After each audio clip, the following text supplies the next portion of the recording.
What is up, everyone? JD here. I hope you're doing well today. Got 5 interesting knives to take a look at today, so let's jump into it.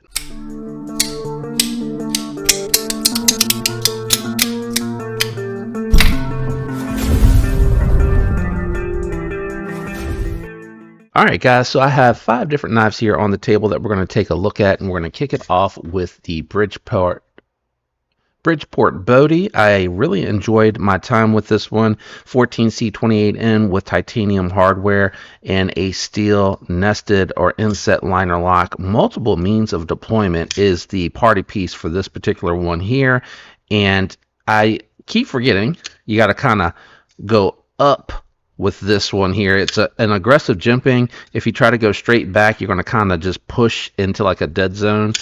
So maybe my only complaint about that one, but detent is dialed really well. The opening hole action is really good as well when you're not slipping off of the pocket clip. And it does offer a full 4-finger grip with this little platform here. It kind of reminds me of the Raccoon, the way that chokes up. Very thin slicey blade stock on there, super thin. When I did the cut test with this, it just absolutely went through everything like a laser beam, and the 14C28N on this just dropped right back up beautifully. Bearings in the pivot, so you get really smooth action. You do get a reversible pocket clip here with a filler tab, so lefties can rejoice in that, and you don't have any issues with deployment because of the fact that it is a inset liner lock on this particular model. But this one, I believe at the time of this recording, is up for pre-order at a really fantastic price considering everything on here. So that is the Bridgeport Bodie. Next up is the Caval Cobra. This one is really interesting because it's a knife that I don't typically go for aesthetically or for its ergonomic intent. So I really don't know if this is supposed to be tactical, but it does offer a very nice tactical position with that reverse grip, and it does have a titanium, so very premium knuckle here, and it looks like this has some sort of screw here. I don't know if this is just covering for the disassembly, and this is a review sample, so I can't take it apart. It does have a plunge lock for that button lock. It does look like it has, I'm not sure, but it looks like piece here for pocket deployment, so you kind of catch it, and as you pull it out of the pocket, it catches. I'm blanking right now, editor. You're gonna have to throw that on the screen, but I'm blanking on what that's called.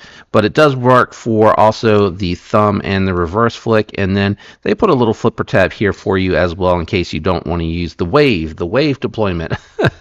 Golly, I couldn't remember that.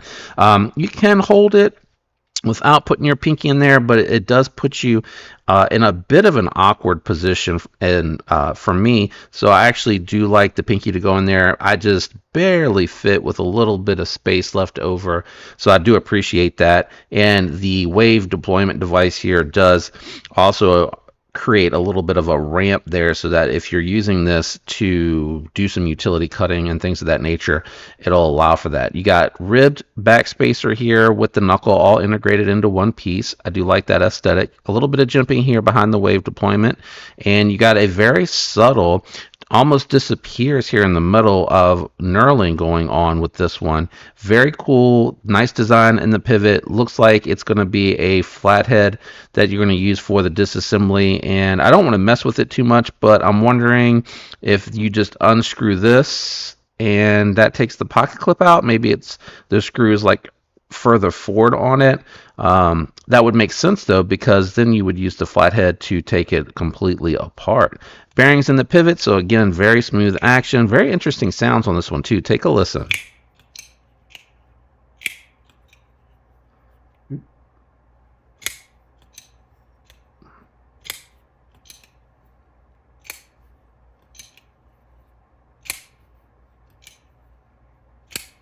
So really cool. That is the Caval Cobra. If I didn't mention it earlier, let's move on to the next one.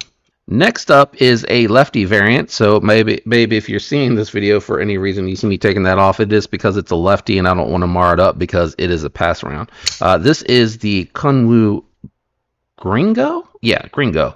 Very, very impressive knife. It is a little bit bigger than the typical. Well, actually, I think this is probably pretty comparable to a lot of what you see from Kung Wu, but it does offer a forward choked up position.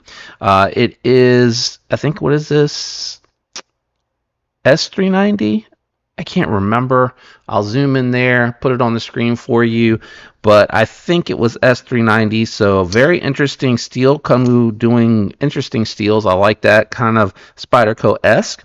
They do have a polished DLC on here. It's very nice looking. They do such a good job with that. DLC on the handles and on the hardware as well. Timascus pivot collar is kind of hidden in there with the black, but you can see that it has just a touch of color. Titanium pocket clip with a titanium geared backspacer. And look how seamless that backspacer is. They did such a good job. You barely can see the lines there. It sits perfectly flush. Just absolute masterclass in machining here. Very nice deployment with that opening hole. I keep wanting, even though I know how to do this left-handed, I keep wanting to disengage it, pulling it back like it is a righty knife. And then thumb hole, I do land on the lock bar a little bit there, so keep that in mind. And then the front flipper here, I do have to remind myself to completely follow through left-handed. I'm so used to only doing front flippers right-handed that it's a little bit of an exercise mentally for me to kind of remember. Tall, thin, slicey spear point with a harpoon here. Very, very well done. Any Kung Wu I've ever encountered has a really fantastic edge and a grind on it. They generally, I won't take this one apart, but they generally come with multi-row bearings that are caged already. So really, really nice on that part. A little confusing since they made this a lefty. They gave you a reversible clip. Now, as a righty, I don't reverse them unless they are ambidextrous. So you'd have to let me know as a lefty, would you ever make this a righty? Maybe you carry it in your back pocket as a lefty, and in that instance, you would want the pocket clip on the other side, or maybe you just don't like the way the pocket clip feels when you go to deploy the knife. I'm not 100% sure on that, but this is just a really nice looking knife. I forgot to mention, I like this random textured pattern that they knurled into the knife there. Very nice looking. They did it on both sides, but it doesn't hinder or hamper the knife going in and out of the pocket. It does not affect the way that the pocket clip performs. They do a really nice pocket clip, catches well going into the pocket, meaning like it catches and lifts up, and then it does retain well, and then it'll come out of the pocket very well too. T8, I think, for all the hardware except for the lock bar insert screw. Yeah, so T8. That might be T10. That felt a little like there may have been a little bit of play. Let's see here. Nope, that's just me. It's definitely T8. So T8 throughout. Let's just check. Lock bar might be, yeah, T6, because you don't generally need to remove that unless you're doing like a deep cleaning. And in that instance, it would just be a T6. That is the Gringo. All right, we're going to step it down a size here. This is the Devo Knives Mini Growler, guys. This one here, I'm recording before it drops. I got it in a little bit early so I could do my review and post it up, but it's coming in, I believe, January 9th, if not somewhere around the second week, but it's the first full week, I think, of January is when it'll be dropping. They generally do Thursday drops. Actually, I have a calendar right here. Yeah, January 9th. Next Thursday for me, this is New Year's Eve for me that I'm recording this, but they did a bunch of variants on this one. They did some fat carbon, camo carbon. They did some weave carbon fiber. I'm going from memory, but in the review video, I'll do a better job of covering this.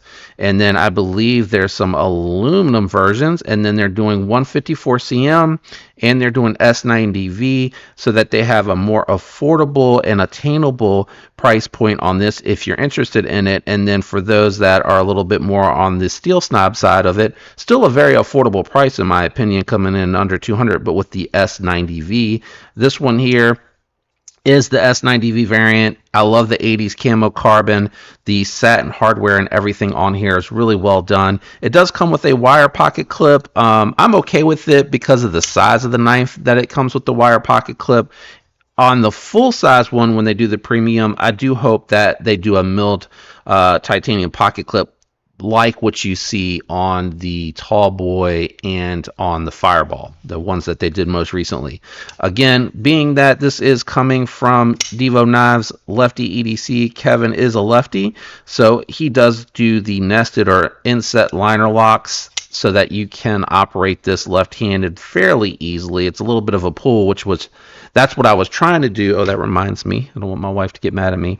That reminds me, the Gringo, that's what I was trying to do because I'm used to, like the Devos, if I'm doing them left-handed, I'm used to still kind of pulling it over versus pushing it over. This one's still breaking in a little bit. As soon as I got it, I did a disassembly and installed the skiffs. I think they were 5mm 1/16, but watch for the disassembly video if you're interested in that. Very nice belt satin finish here on the large belly drop point blade. Love this opening hole. Surprisingly good access to the lock bar, and I love again all the touches on here, and it is very lightweight at this size point. Let's get into the last one, guys. All right, the last one on my five interesting knives list is going to be the WE-XL. I loved the WE-. It was just slightly larger than that mini growler that we had out here a little while ago, and I always thought, man, it would be nice to carry it as a primary in a larger size, and we heard all the feedback. We Knife Co. heard all of the feedback, and they made it. They absolutely made it. This is a fantastic design by Geico. Sorry, Gavco Knives, and I really love this high voltage ano on the polished titanium. It is a very nice look, and it does combat getting like oily, greasy fingers holding onto it because of that polished nature. It can do it, don't get me wrong, but it hides it pretty well. Great action on this. You got ceramic balls in the pivot on a stamped bearing from the factory. I did install skiffs on here, and just buttery smooth, no feedback. It's like it's riding on glass. And WE does a fantastic job on their fit and finishes.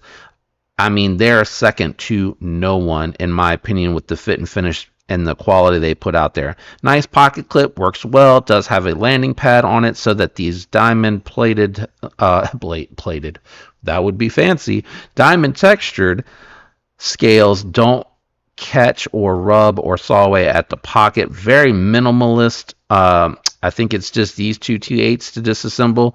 Very, very nice. WE has the subtle logo on here, and you can barely see it. I think it's on this side, the CPM 20 CV kind of hidden there on the blade, and then a small stamp of the designer logo. I mean, the designer, logo.